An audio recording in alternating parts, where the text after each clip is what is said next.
Sejam bem-vindos a mais uma edição do Sobral News em Debate.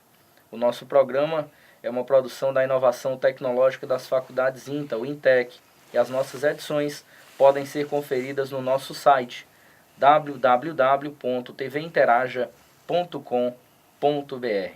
Hoje eu estou aqui com Luzimar Castro e nós vamos receber o jornalista Inácio Aguiar. Ele é formado pela Unifor e é secretário de redação, que é a mesma coisa que o editor de primeira página do Diário do Nordeste. Como peculiaridade, além de ser um sobralense genuíno, é filho do radialista Tobias Alves, um comunicador que ficou na história da radiofonia da nossa cidade. Bom, Inácio, é um prazer receber você e estar com você aqui na TV Interaja. E eu queria começar te perguntando sobre a sua formação. Deixar a cidade de Sobral, topar essa carreira jornalística. Como é que foi esse começo até você chegar onde está? Tiago, eu queria primeiro agradecer a oportunidade de estar aqui na minha terra, né? É motivo sempre de orgulho para mim estar voltando, regressando. Eu que já venho muitas vezes a Sobral, mas isso é para a gente muito gratificante poder vir aqui. E como você já falou, né, meu pai era radialista, era uma pessoa que era muito conhecida em Sobral e que de uma certa maneira mudou a forma de fazer comunicação aqui na cidade de Sobral. A minha formação, Tiago, universitária começou em 2003, né? Quando eu deixei Sobral no final de 2002 e fui até Fortaleza com o objetivo de fazer o curso de comunicação que nós não tínhamos aqui, não tínhamos essa possibilidade aqui em Sobral, né? Então eu tive que me deslocar a Fortaleza para poder viver esse sonho que eu tinha de fazer comunicação. Perdão. Esse sonho, Tiago, começou ainda quando eu estudava no Colégio Sobralense aqui. A gente tinha uma turma muito grande de estudantes, de amigos, e toda vida que a gente começava a conversar algum assunto, né, vinha esse meu desejo de fazer comunicação. Isso nunca foi dúvida para mim, né? Então, assim que eu terminei o ensino médio, eu tive que correr para Fortaleza para dar início a esse processo de formação. Eu me formei em 2007 em comunicação social com habilitação em jornalismo pela Universidade de Fortaleza. E nesse período eu já estava trabalhando no jornal, lá no Diário. Okay? Tá certo. Inácio, então a sua formação já foi centrada na produção de jornal, né? De mídia impressa. Exatamente. A minha, desde o início da faculdade, que a minha ligação era maior com jornal impresso, não era com as mídias eletrônicas, né? Embora, claro, por conta dos estudos na faculdade e por conta também do interesse que eu tenho, a gente conhece alguma coisa, um pouco de TV, de rádio também, né? E dentro dessa minha formação no jornal impresso, Thiago, eu comecei mesmo a trabalhar com web jornalismo, né? Que foi no portal Verdes Mares, que foi a minha primeira experiência de emprego na área de comunicação. Mas assim, toda a vida eu tive essa vontade de trabalhar com impresso, e como houve uma tendência de convergência, né, entre a internet e o impresso, isso acabou se tornando mais possível, né, para mim. E aí assim, eu comecei no Diário em 2007, no impresso mesmo, até 2007, de 2004 a 2007, eu fui estagiário do portal Verdes Mares, e quando eu entrei no jornal, já foi uma coisa muito desafiadora para mim, eu fui ser repórter da editoria de política do jornal, né? Então, assim, o Diário do Nordeste é o jornal que tem maior circulação no estado hoje, tem um know-how grande em termos de Nordeste e até nacionalmente também, e isso para mim foi um desafio, escrever política para pessoas da capital do interior, certamente o jornal mais lido do estado inteiro, não é isso? Então, foi um grande desafio para mim, e que aí eu fui amadurecendo, fui conseguindo quebrar as barreiras que a gente tem nesse início de carreira, né? E aí hoje eu já fui promovido, eu sou editor de primeira página do jornal, né? Que é o cargo de secretário de redação que você já citou, que a gente tem esse trabalho de selecionar as matérias e definir o que é que vai ser manchete, o que é que vai ser destaque de capa e essas coisas todas. Pois é, então, especificamente nessa sua função de secretário de redação, eu acredito que deva haver uma interação muito grande com as outras editorias, né? Afinal de contas, onde vocês vão definir o que realmente é destaque na edição do jornal. E, principalmente, cabe a vocês também uma responsabilidade muito grande, porque a cara do jornal que está sendo exposta ali. Então, comenta aqui para os nossos espectadores da TV Interaja como é bem que funciona esse seu trabalho e qual tem sido o proveito em razão de estar sendo a página principal do jornal. Na verdade, Thiago, é o seguinte, a editoria, na verdade não é bem uma editoria, no caso seria a diretoria editorial do jornal, né? Eu faço parte da diretoria editorial, que tem o editor-chefe, que é o nosso diretor-editor, e temos 2 secretários de redação, que eu sou um deles, né? A gente faz o seguinte, a gente tem 2 reuniões diárias, uma no final da manhã, a outra no final da tarde, para que a gente fique sabendo de tudo que as editorias do jornal, aí eu digo a editoria de cidades, a editoria de regional, que são as notícias mais do interior, o Caderno 3, que é a parte de cultura, e todos mais, como Polícia também, que é uma editoria que tem notícias acontecendo a toda hora, e a diretoria editorial precisa estar a par de tudo que o jornal está produzindo. No final da tarde, quando a gente já tem mais ou menos uma noção de tudo que vai ser dado na edição do dia seguinte, a gente faz uma seleção de todas essas notícias, e a partir disso nós vamos fazer a confecção da capa, né?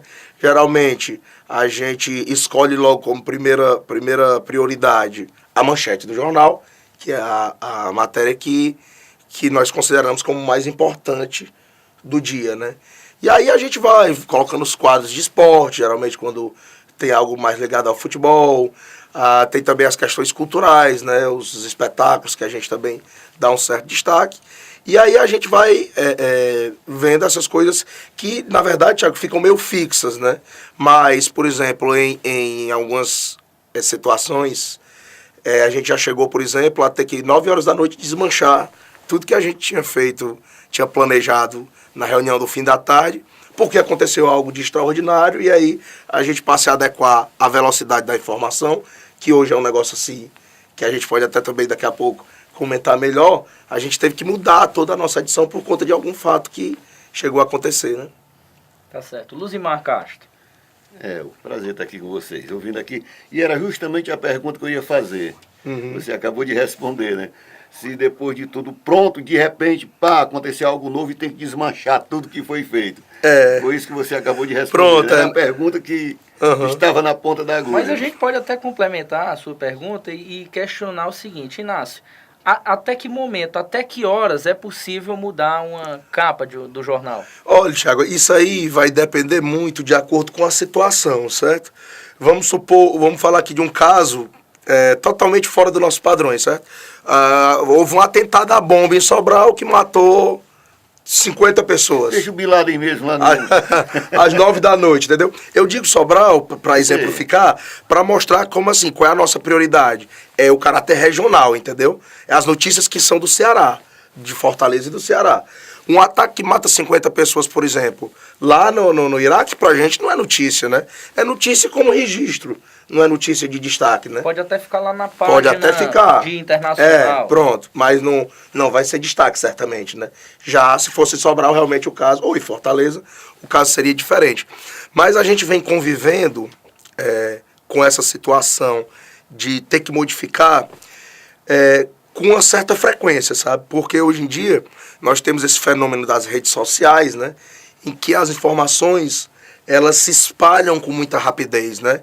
Embora a gente tenha essa noção de que a essência do jornalismo e da comunicação é a credibilidade. E as redes sociais, em larga medida, elas não oferecem essa credibilidade, né? Então, o que é que cabe a nós como profissionais da comunicação? É avaliar essas notícias, filtrar e procurar as fontes para confirmar as informações. E isso leva um determinado tempo. Isso leva um determinado tempo. Tem até um caso bem recente, o caso do Moção, né? Que de repente estourou, aí quando foram esmiuçar as investigações, descobriram que não tinha sido ele, né? Quer dizer, são coisas assim, fatos que acontecem, que o jornalismo em si tem que ser muito responsável e muito cauteloso, principalmente no tocante a expor essa notícia, né? É verdade. O caso do Moção, para mim foi bem emblemático, não do ponto de vista dos meios de comunicação, mas do ponto de vista das redes sociais, certo? O jornal, ele tem um papel importante na sociedade, que é de mostrar as informações e o que está acontecendo no meio social, né? E essa responsabilidade, ela é grande em todos os sentidos, em qualquer informação. Mas quando envolve a honra das pessoas, isso se torna, obviamente, mais sério, né? E o caso do Moção, o que acontece na verdade foi o seguinte, ele foi alvo de uma investigação da Polícia Federal. A Polícia Federal tem um procedimento, desde o caso daquele banqueiro Daniel Dantas, né, de não divulgar nome de acusados e não permitir imagem dos acusados, porque o uso de algemas em algumas prisões que a Polícia Federal fez foi muito questionado, inclusive alvo de ação do Supremo Tribunal Federal. E diante dessas polêmicas, a Polícia Federal optou por, quando há uma operação dessa, os delegados, né, os agentes dão entrevistas, mas não citam nomes de acusados, né? Só que o que acontece é o seguinte, há um movimento de informações circulantes, né, que às vezes é inevitável, né? Quando há uma pessoa pública envolvida nessa questão, de que essas informações vazem, né? É um movimento meio inevitável. E assim foi com o Moção. E eu posso afirmar a você, os jornais, a rigor, deram uma informação precisa a respeito do caso do Moção. Deram uma informação precisa. Agora, o que é mais grave é a repercussão que isso toma nas redes sociais. Porque nas redes sociais não há o interesse das pessoas em preservar a honra dos outros. Aliás, né? Não há interesse na notícia, há interesse na imagem. Né? Há interesse na imagem, há interesse na brincadeira, na piada, principalmente quando se trata do humorista, como é o caso do Moção, em que foram feitas piadas de todos os gêneros, né? Tipo, eu ligo pro teu advogado. Liga, exatamente. Então, isso aí é inevitável, né? Mas assim, a gente lá no jornal, eu digo porque participei diretamente das negociações em termos de como seria publicada a notícia, eu lhe digo que a gente trabalhou com extrema responsabilidade no caso, sabe? Sempre tratando como acusado, sempre tratando como teria sido, entendeu? Sempre no campo do que foi passado pra gente pela Polícia Federal, que era uma operação de pedofilia na internet, né? E que não só ele, como outras 31 pessoas tinham sido presas naquele dia. Cartel, né? Uma rede, né? Uma rede. Inclusive, essa investigação da Polícia Federal era uma investigação também bancada pela Interpol, né? Então, assim, era uma rede talvez não, certamente internacional, que pratica esse tipo de coisa.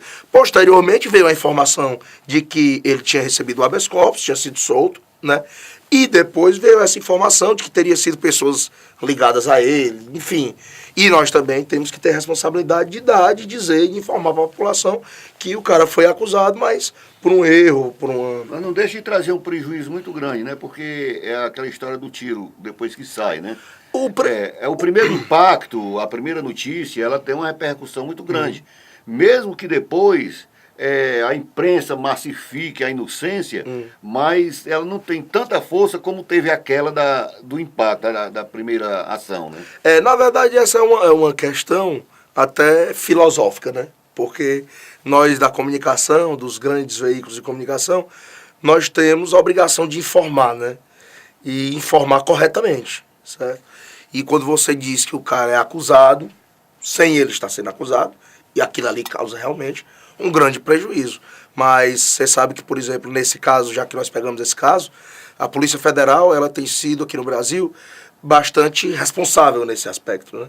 Tem feito investigações profundas a respeito desses assuntos. E isso tem dado para a gente, da imprensa, uma certa segurança em publicar as coisas que vêm da Polícia Federal. Porque nós sabemos que a Polícia Federal e o Ministério Público têm feito um trabalho muito cauteloso aqui no Brasil. Agora, com relação a essa questão, é uma coisa que é inevitável, né? Se você foi acusado, e isso saiu na mídia, né? É inevitável que você tenha um certo prejuízo, né? Mas é como eu lhe digo, isso é uma questão mais filosófica, né? Nós não temos como combater. O que é que nós temos que fazer? Ter responsabilidade na hora de divulgar. E é isso que a gente procura fazer todos os dias. Você, no começo da entrevista, você falou Colégio Sobralense, e falou assim do seu interesse pelo jornalismo.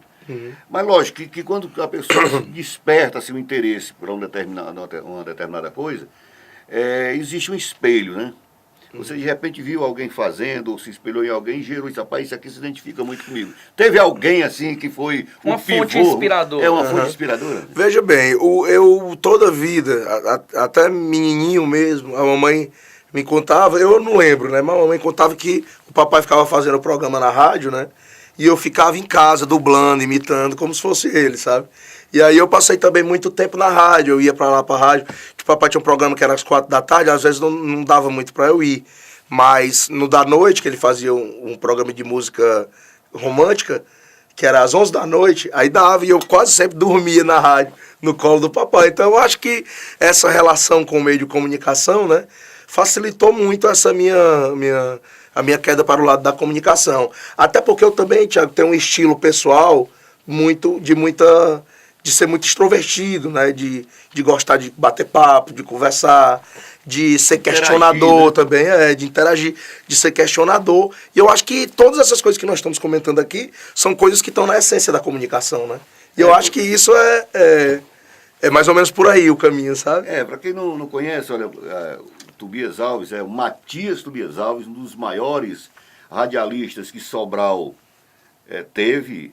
Eu digo teve porque ele está hoje trabalhando no andar de cima, né? Por sinal, fazendo o maior sucesso. Total, deve estar com fazendo, certeza, né? com certeza. Oi, meu amigo particular, conheci a índole, o caráter, tanto como comerciante como profissional do rádio, e eu acho que essa herança deve ter vindo realmente da forma como ele se expressava, da forma que ele era como comunicador, né? Eu acredito muito, assim, que tenha tido, o DNA tenha pulsado forte, né? É verdade. Eu me orgulho muito, sabe? Em todos os cantos que eu vou e todo mundo no jornal até brinca muito comigo, porque a minha vida é dizer que sou de Sobral, né? Pra tudo eu digo que sou de Sobral. E eu tenho orgulho não só de ser sobralense, como também de ter o pai que tive, que levou alegria, né, para as pessoas. Eu acho que a alegria é essencial. Quando a gente andava por esse interiorzão aí, afora, as pessoas todas lembram dele ainda hoje, sabe? O programa do seu pai eu sempre ouvia, era muito bom.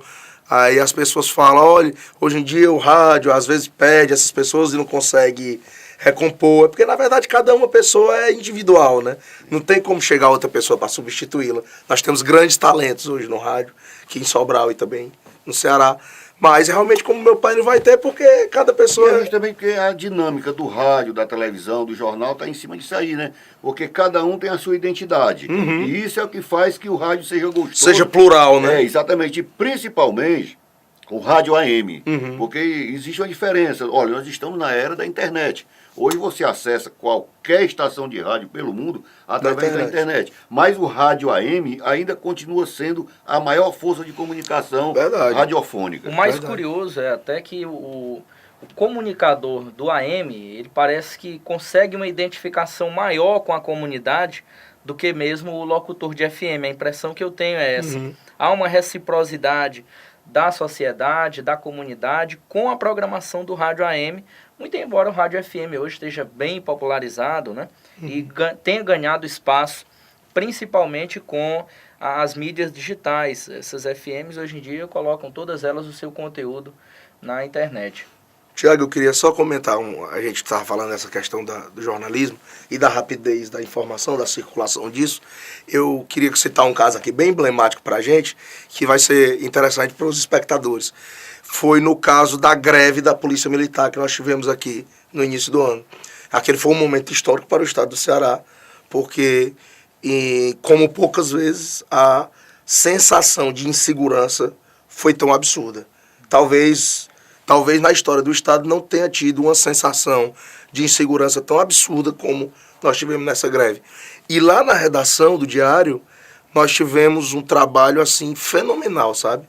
Porque o que acontece é o seguinte, lá na cobertura do caso, a gente recebia um turbilhão de informações, sabe? Em todo lugar estava havendo arrastão. Um turbilhão de informações, com arrastões e eventos ilusórios que não existiam, e para a gente fazer a seleção desse material... Era terrorismo, né? Terror, era o terror. E para a gente fazer seleção desse material foi uma coisa muito interessante, sabe, Tiago? Nós tivemos que mostrar ao nosso leitor no dia seguinte toda a capacidade de seleção que nós conseguíamos fazer, a equipe de jornalistas do Diário. Inclusive, nós produzimos um caderno especial por conta dessa paralisação. Houve um caso muito engraçado que eu estava na redação e o telefone tocou e eu atendi. Era uma senhora, se não me engano, da Cidade 2000, lá de Fortaleza, no bairro. E ela, meu amigo, é o seguinte, meu filho está passando mal e eu preciso ir na farmácia comprar um remédio para ele. Eu posso ir à farmácia comprar um remédio para ele? Será que eu não vou ser assaltada? Eu estou em pânico, eu não sei o que fazer, sabe? A velocidade de circulação das informações era de uma maneira tal, né, que as pessoas estavam meio que sem entender a coisa. E aí vai eu, como psicólogo, talvez, né, aí, dizer, minha senhora, pode ir à farmácia. Pode ir à farmácia, porque aqui no jornal nós estamos checando todas essas denúncias de arrastões e etc. E a rigor não está acontecendo. Um ou outro caso pontual que quando há policiamento nas ruas, tem normalmente. Entendeu? Então, assim, Thiago, eu acho que, nesse caso, a volúpia de informações, por conta também das redes sociais, fez com que se criasse um clima de terror. Não que fosse normal a gente dar sem segurança. Isso não é normal, certo? Mas a coisa assumiu uma forma tal que nós tivemos um trabalho, talvez, dobrado de seleção de informações para passar para os nossos leitores tudo aquilo que a gente considera como que de fiel aconteceu. Inclusive essa sua última colocação me faz lembrar o contraponto que existe entre o jornalismo tradicional, o jornalismo clássico do jornal impresso, e hoje essa informação totalmente sem credibilidade, na maioria das vezes, que vem das redes sociais. Mas, Inácio, entre um e outro, entre o jornalismo tradicional e as redes sociais, criou-se aí um meio que vem sendo preenchido pelos blogs. Uhum. Né? Os blogs, eles têm essa característica da rede social, mas, de uma certa maneira, tem ganhado força também como veículo de informação. Como é que você avalia a participação dos blogs dentro do ponto de vista de quem faz o jornalismo tradicional? Certo. Tiago, essa pergunta é interessante porque os blogs, na realidade, como eles são personalísticos, na maioria das vezes, são de pessoas, né? A credibilidade, muitas vezes, está na própria pessoa, né? Se nós temos blogueiros que passam confiança, e isso é uma troca. Você recebe a informação, passa de forma fiel, e aquilo vai criando um ciclo virtuoso, né, de informações precisas, checadas, com interesse social, interesse público, principalmente, né? Então, esse é um aspecto que deve ser levado em consideração. A relação do jornal impresso com a internet, a blogosfera. Com a blogosfera, vamos dizer assim, é uma relação muito íntima, até porque se você observar, por exemplo, lá no Diário, nós temos uma rede de blogs de pessoas que a gente considera que tenha credibilidade para passar informação com qualidade, inclusive muitos deles são da nossa equipe de profissionais da própria redação. Isso é um movimento sem volta, certo? Não há como a gente regredir nesse sentido. Os blogs estão aí, tem blogueiros diversos, inclusive de qualidade em Sobral, também em Ubaúna, em Frecheirinha, em Tianguá, em Viçosa, em todos os municípios praticamente hoje, nós temos blogueiros. E isso é importante para a comunicação. E mais importante ainda, que aqui é até uma espécie de alerta, né? As pessoas precisam ter credibilidade, precisam ter responsabilidade no que vão publicar. Se houver isso, a sociedade só ganha. Com o jornal impresso, com as rádios, com as televisões e com a blogosfera, no caso também, até com as redes sociais. Se você tiver responsabilidade, como tudo na vida, não é isso? Em relação ao fechamento do jornal, o que mais atrasa ainda é o futebol, porque geralmente os jogos, tem jogo que termina meia-noite, e no outro dia a notícia tem que estar estampada com foto e tudo. O nosso jornal, como tem uma circulação maior no interior, né, aqui em termos de estado, o jornal a gente tem esse problema, né? Que o futebol geralmente termina tarde e o nosso leitor é exigente. ele quer tomar café da manhã, lendo o jornal e vendo vendo um Corinthians empatar contra o Boca Juniors na Argentina, o jogo terminando 12h10 da noite, né? Até porque ele só aguentou o primeiro tempo e dormiu, né? Aí ele não sabe como é que foi, né? Então, assim, esse é um desafio que nós temos, né? Por vezes, a gente faz o seguinte, quando é uma coisa que vai terminar, por exemplo, 00:30, 1h, que aí nós temos o tempo de impressão do jornal, a gente faz um primeiro clichê, que é uma edição para o interior do estado, certo? E aí só o segundo clichê é que vai para a capital, que é uma segunda edição, só acrescentando essa notícia extra que aconteceu até 00:00, 1h. No caso do julgamento, por exemplo, que houve dos irmãos médicos que foram assassinados em Iguatu, o julgamento se estendeu até as 2h. E eu estava lá firme e forte na redação do jornal, 2h para colocar a notícia para que os nossos leitores tivessem um conteúdo de qualidade no café da manhã, todos tomando café da manhã com as informações. O pessoal da impressão é que paga o pato, né? O pessoal da impressão se vira para resolver como é que vai fazer, né? Tá certo. Inácio, você já falou aqui desse seu trabalho no jornal, essa sua experiência também falando sobre política, mas eu sei que você gosta de esporte, né? E o futebol principalmente. Em 2010 você já estava na primeira página do DN? Em 2010 eu comecei na primeira página em novembro de 2010. Estava lá no dia que o Guarani se sagrou campeão brasileiro? Estava lá. Então, como sobralense, como é que foi essa experiência de levar a matéria de capa, o time da sua cidade, o Guarani, campeão brasileiro? Thiago, como eu já falei aqui, e isso eu não estou falando porque estou dando entrevista aqui. Se você conversar com as pessoas do jornal, talvez 70% ou mais vai dizer que eu sou de Sobral e tudo que é relacionado a Sobral, né? Eu viro o centro das atenções, né? Então, quando o Guarani foi campeão da Série D, do Campeonato Brasileiro, foi muito interessante, porque eu brinco muito lá com os meninos, né? Apesar de que, por morar em Fortaleza e ter uma relação já muito próxima com as pessoas de Fortaleza, né? Eu seja torcedor também do Fortaleza lá, né? E aí essa relação fica interessante porque as pessoas... E aí, tu vai ficar de que lado agora? É Fortaleza ou é Guarani de Sobral, né? Mas eu sempre procuro não só respeitar, mas como brincar com as pessoas também a respeito do Guarani de Sobral, sabe? E assim, eu brinco muito isso, que o Guarani é o único time cearense campeão brasileiro, né? E isso é um motivo de orgulho para nós todos, né? Um cano de escape, né? Com certeza, também. E teve uma questão também que eu ia perguntar, assim, em relação àquele jogo em que o Guarani era campeão, de repente o Rinaldo foi lá e mudou o curso da história. Aquele você não teve prejuízo nenhum, né? Porque pra onde for, ficava em casa, né? Ficou uma coisa em casa, né? Ficou tudo em casa. Mas assim, aquele jogo foi, para quem assistiu, para quem teve, talvez você a oportunidade de trabalhar no jogo, foi um jogo muito atípico, né? O Guarani não só fez 4-1, como também dominou o jogo.